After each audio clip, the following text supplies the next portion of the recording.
Hey guys, in this video I'm just going to explain to you how to enable ICMP inspection and to apply it globally under the global policy map. So by default, as we all know, only TCP and UDP packets have been inspected by ASA such that session initiated from the higher security level to lower security level is being inspected and the reply packet for that particular session is allowed since the session was initiated from higher security zone. But for ICMP, when it comes to ICMP, when R1 tries to reach R2 or any network from inside zone tries to reach your outside zone, by default security level of 100 and 0 respectively, the packet that R2 is being sending is not ICMP echo, it just sends ICMP echo reply. So in that case, ASA is not maintaining any session table, so ASA is just blocking it. There are two ways to allow that. One is using temporary holes, punching temporary holes in a firewall named as ACLs using extended type of ACLs, or the next one is enable ICMP inspection in ASA such that when traffic flows from higher security zone to a lower security zone, the return traffic only for that particular packet is being allowed by default because ASA is maintaining an inspection policy for ICMP traffic. So right now, according to my topology, I've set up this topology as it is in there in the diagram. So I'll just go to my R1 console. So in R1, I will just ping 20.1.1.1, which is R2's F0/0's IP address. So I will just enable debug IP ICMP just to see that R1, when I ping R2's IP address, even though I'm not getting the reply packet because ASA is blocking it, but R2 is replying back. So packets are reaching R2 and R2 also is sending a reply, but I'm not receiving any reply over here because ASA is blocking. So when I go to my ASA and view my by default policy map applied to inspect several protocols, out of which you cannot find ICMP here. So what I will do is I will just edit this policy map of global policy, which is applied globally by default factory settings, which has a class map referring as inspection underscore default. So I will just go and edit it and I will tell it to inspect even ICMP traffic such that when R1 tries to initiate communication to R2, the return traffic is allowed because ICMP is maintained in an inspection table. So right now I'll just edit policy map called as globally underscore policy and class map called as class inspection default, and here I take an action of inspecting ICMP as well. So right now after that, if you can go just check this out, show run policy map. So right now my ASA is being configured to inspect even ICMP traffic. So show run service policy will show you that the global policy called as global underscore policy is applied globally to any of the interfaces. So right now if you see this show name, if I have only two interfaces, okay, one is inside and one is outside, so both the interfaces it's already applied. So from R1 point of view, when I ping 20.1.1.1, I just receive the reply packet because R2 is being sending a reply packet for the packet that is being maintained in my connection table. So to see a connection table, what I'll do is I will just repeat this for 1000 times such that ASA, I go and check my connection table. If you can see it here, it is maintaining for ICMP. So by default ICMP is maintained only for 2 seconds in my connection table.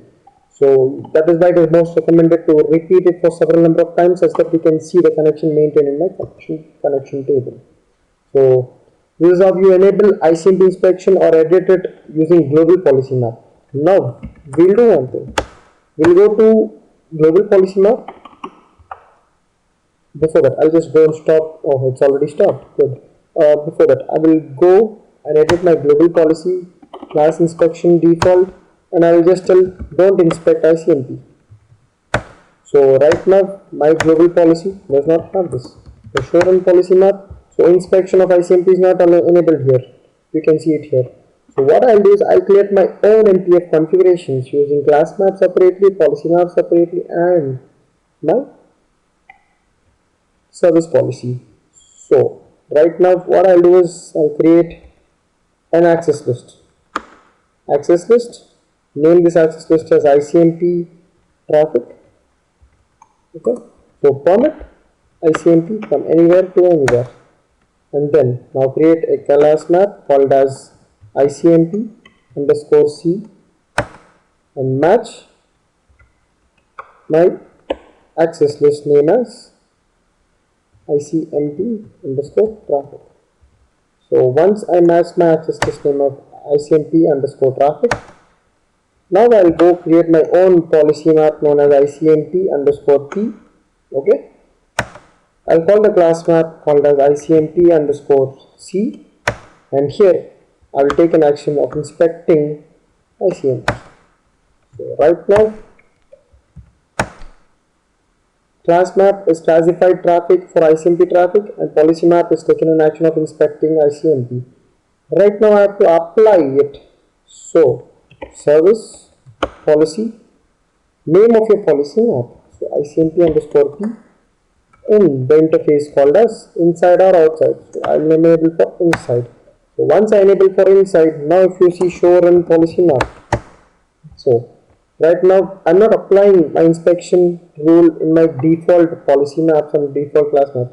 I've created my own policy map, own class map, and own ICMP inspection is done.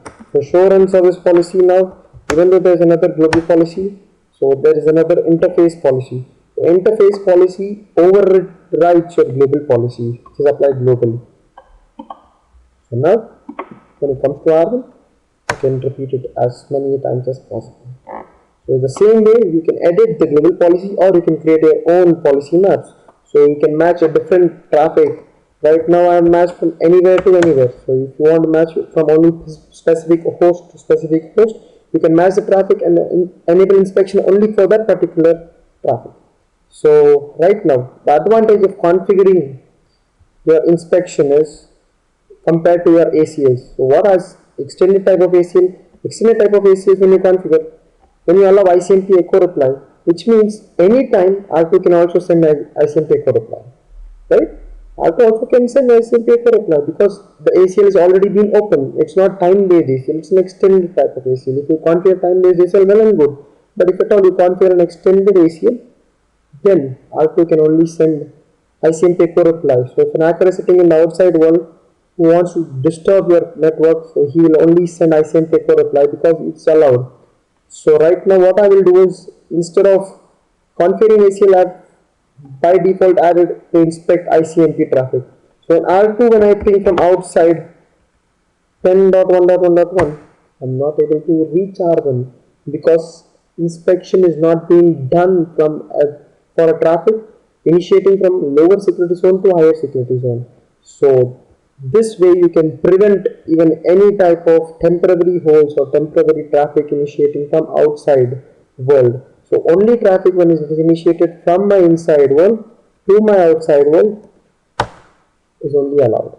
So thank you for watching this video. I hope this video you have learned how to enable ICMP inspection, edit it globally, as well as create your own NTF rules and do the job of inspecting ICMP. Thank you so much for watching this video. Myself, Royal Anthony, Network Zone, Bangalore.